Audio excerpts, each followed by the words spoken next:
ముందుగా మా ప్రియతమ నాయకులు వైఎస్ఆర్సీపీ అధ్యక్షులు శ్రీ వైఎస్ జగన్మోహన్ రెడ్డి గారికి నా హృదయపూర్వకమైన ధన్యవాదాలు తెలియజేసుకుంటున్నా.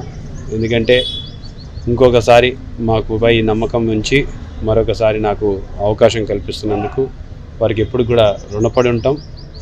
మరి దీని ఒక బాధ్యతగా తీసుకొని వైఎస్ఆర్సీపీ జెండాని ఈరోజు నంద్యాలలో ఎగురవేస్తామని చెప్పేసి కూడా దాన్ని జగనన్నకి కానుక ఇస్తామని చెప్పేసి కూడా తెలియజేసుకుంటున్నాను. మరి మీరు ఈరోజు ఆ ప్రకటనలు చూశారు.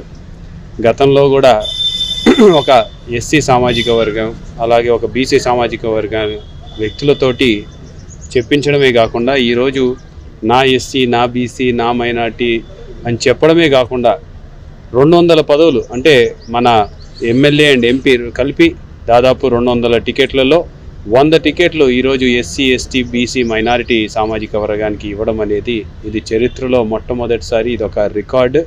దీనికి కూడా మేము ముఖ్యమంత్రి గారికి ధన్యవాదాలు తెలియజేసుకున్నాం. ఎందుకంటే కేవలం రాజకీయ పార్టీలు అంటే కేవలం ఎలక్షన్లప్పుడు మాటలు చెప్పడము మళ్ళీ మర్చిపోవడం లాంటి పరిస్థితుల నుంచి ఈరోజు మాట చెప్తే మాట తప్పము మడమ తిప్పము అని చెప్పడమే కాకుండా ఇది ఆచరణలో పెట్టడం అనేది చాలా కష్టమైన పని. ఆచరణలో పెట్టి చేసి చూపించినటువంటి ఘనత ఈరోజు జగన్మోహన్ రెడ్డి గారిది.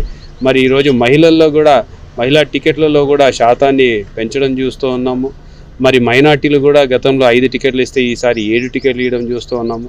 సో ప్రతి దాంట్లో కూడా ప్రాధాన్యత పెంచి ఓన్లీ ఓట్ బ్యాంక్ లాగా కాదు, వాళ్ళకి నిజంగా బాధ్యత కల్పించాలి, రాజ్యాంగ పదవులు కల్పించాలి అనే ఒక ఉద్దేశంతో మంచి డెసిషన్ తీసుకున్నారు ముఖ్యమంత్రి గారు. మరి వారికి నా హృదయపూర్వక ధన్యవాదాలు. అండ్ మరొకసారి మా కుటుంబంపై నమ్మకం ఉంచి మాకు నంద్యాల టికెట్ అలాగే చిన్నానికి శ్రీశైలం టికెట్ కూడా ప్రకటించినారు. సో వారికి మా కుటుంబం తరపున మేము ధన్యవాదాలు తెలియజేసుకుంటాం.